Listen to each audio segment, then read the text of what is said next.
gerbong kereta itu tidak berfungsi. Dikarenakan tidak berfungsi, maka jadinya bermasalah. Alhasil orang tadi itu teriak, konduktor kita punya masalah. Terlebih lagi, Steve menjelaskan kalau sekiranya emang terjadi masalah dan tombol emergensinya tidak berfungsi, maka masalah yang tadinya kecil bisa jadi besar. Bisa dibilang ya, Steve kayak menjelaskan kalau video konduktor kita punya masalah adalah semacam bentuk protes terhadap tombol emergensi yang bermasalah. Tapi itu semua cumalah teori dari Steve aja. Bisa jadi Fulan ini emang protes tentang tombol emergensinya. Bisa jadi juga dia emang beneran punya masalah. Atau bisa jadi emang ada masalah yang bakalan muncul. Menurut lo gimana? Apa pendapat lo mengenai Fulan yang terus-terusan berteriak, konduktor kita punya masalah?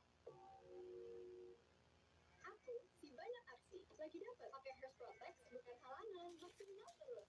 Hearst Protect Smart Sealing, enak cepat, anti bocor, lapisan Pada tanggal 12 Juli tahun 2024, ada seorang user TikTok asal Texas, Amerika Serikat bernama Leah Amberlin mengupload sebuah video yang sangat mengerikan berjudul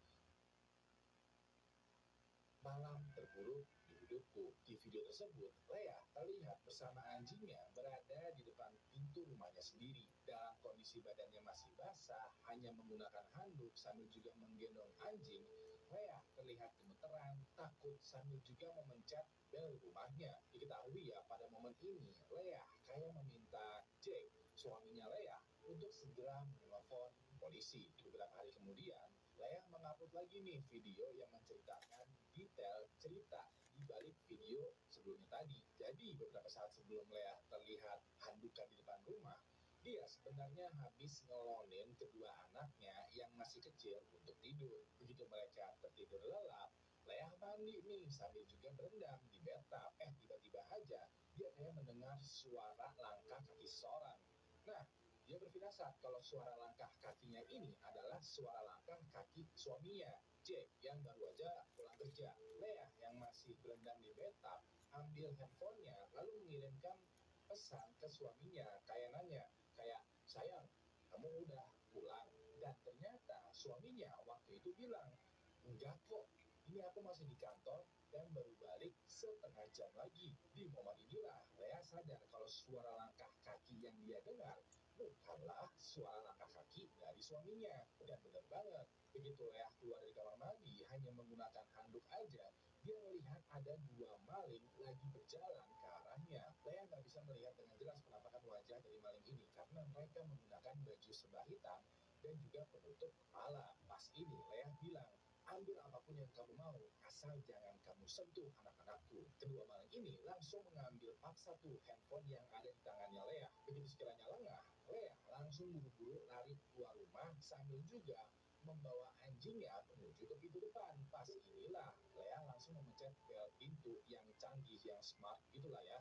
Karena dia tahu kalau bel pintunya ini terhubung sama handphone suaminya. Leah kan handphonenya diambil nih sama maling. Jadinya satu-satunya cara dia menghubungi suaminya adalah menggunakan bel pintu smartnya itu. Di dalam cuplikan ini, Leah bilang kalau rumahnya baru aja didatangi maling, cepat panggil polisi karena anak-anak masih di dalam rumah. Untungnya, Jake yang melihat video ini dari handphonenya ya, langsung merespon dan memanggil polisi untuk datang ke rumahnya. Pas polisi datang dan melakukan pemeriksaan, diketahui kalau perhiasan, laptop, uang, kartu kredit,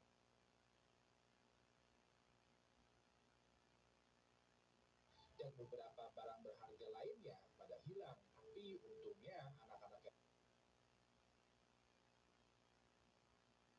Leah dan Jake sama sekali tidak tersakiti.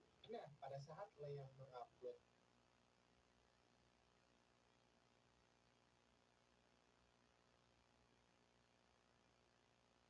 pengalaman dia, ternyata banyak netizen yang heran. Netizen kayak bertanya-tanya, kenapa pas rumah lo kedatangan maling, bukannya menyelamatkan anak lo, lo malah menyelamatkan anjing lo. Kenapa lo malah ninggalin anak-anak lo di dalam rumah pada saat maling lagi menggasak hartanya? Sayangnya kontroversi ini nggak ditangkapin sama Leah karena Gak lama kemudian, dia menutup akun TikToknya. Sekarang, pertanyaan buat lo semua nih. Kalau sekiranya lo kemalingan, lo lebih pilih menyelamatkan apa? Istri lo atau Nvidia RTX 4080 Super dari Asus TUF Gaming ini?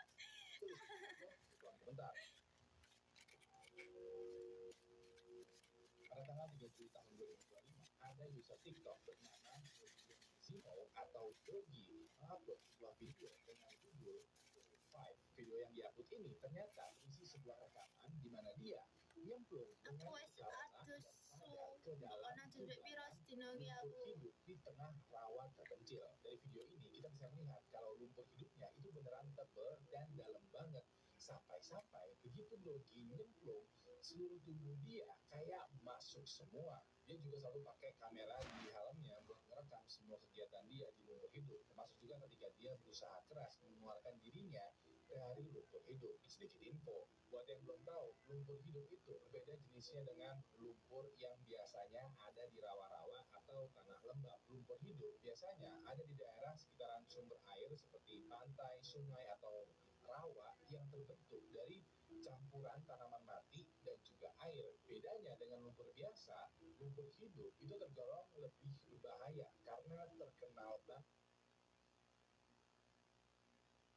bisa menjebak dan mengubur hidup-hidup, hewan atau manusia yang masuk ke dalamnya. Dan begitu udah masuk, siapapun yang terjebak di dalam lumpur hidup itu mereka bakalan kesulitan banget untuk keluar karena tidak ada tumpuan, susah bergerak, susah berenang, dan semakin berusaha maka semakin tenggelam juga. Walaupun begitu, Dogi nyebut ke lumpur hidup bukan bertujuan untuk mengakhiri hidupnya ya, tapi karena passionnya. Kalau lo lihat beberapa videonya, kebanyakan itu diisi dengan rekaman di mana dia meloncat terjun bebas masuk ke dalam lumpur hidup. Nah, banyak netizen nih yang khawatir dan juga bertanya-tanya, gimana sih dia bisa keluar dari lumpur hidup dengan selamat?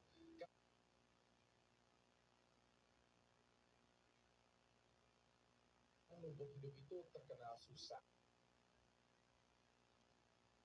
dan lengket. Well, sebenarnya nggak susah-susah banget ya. Ada semacam triknya lah ya. Yang paling gampang, ya sebelum masuk, lo harus ikat dulu tuh badan lo menggunakan tali. Jadinya kalau lo mau keluar, lo tinggal tarik aja badan lo keluar dari lumpur hidup. Tapi di satu sisi lain, netizen menduga kalau Dogi melakukan aksinya bukan hanya untuk menarik perhatian, viewers, atau passion, ataupun hobi, melainkan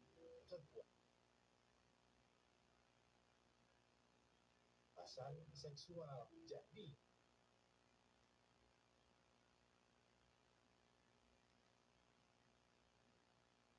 ada sebuah fetish bernama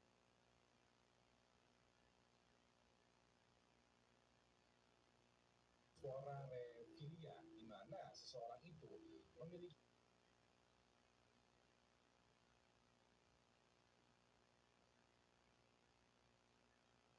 hasrat erotis untuk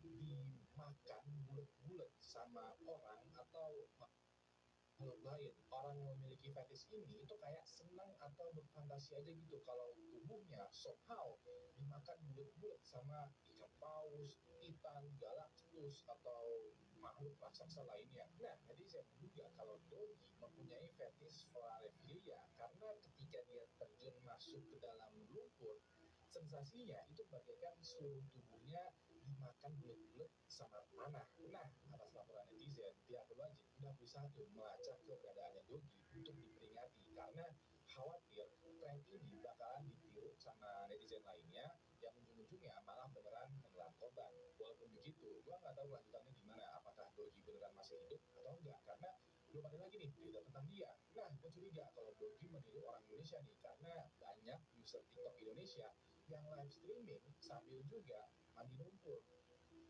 Masih ada nggak sih? Pada bulan Februari tahun 2001, ada seorang pria bernama David sedang bermain blackjack bersama bonekanya. Lo nggak salah dengar, dia main blackjack bersama beberapa boneka koleksinya. David bakalan main blackjack nih, tapi mainnya tidak menggunakan kartu remi, melainkan menggunakan gamebot. Nah, yang paling aneh adalah bukan dia bermain kartu sama boneka, tapi apa yang dia lakukan setelah bermain kartu dengan boneka. Jadi dalam vlognya, David kayak menjelaskan kalau cara mainnya itu ganti-gantian. Di awal permainan, David bakalan mulai duluan nih ya, jalan duluan. Setelah selesai, gameboardnya bakalan dioper ke bonekanya.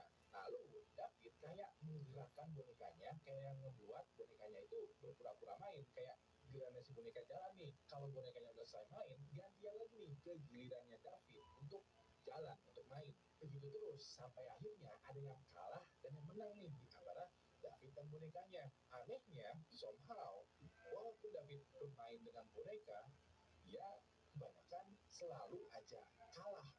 Nah, gue mulai curiga nih kalau David sengajain kalah karena dia suka nih dengan hukumannya. Jadi, hukumannya tersebut adalah David mesti memasukkan lumpur ke dalam celana dalamnya. Pada saat lumpurnya dimasukin ke celana dalamnya, David itu kayak bilang, wah aku kalah nih, aku mesti menerima hukuman aku nih. Tapi dari ekspresi wajahnya kita bisa melihat kalau David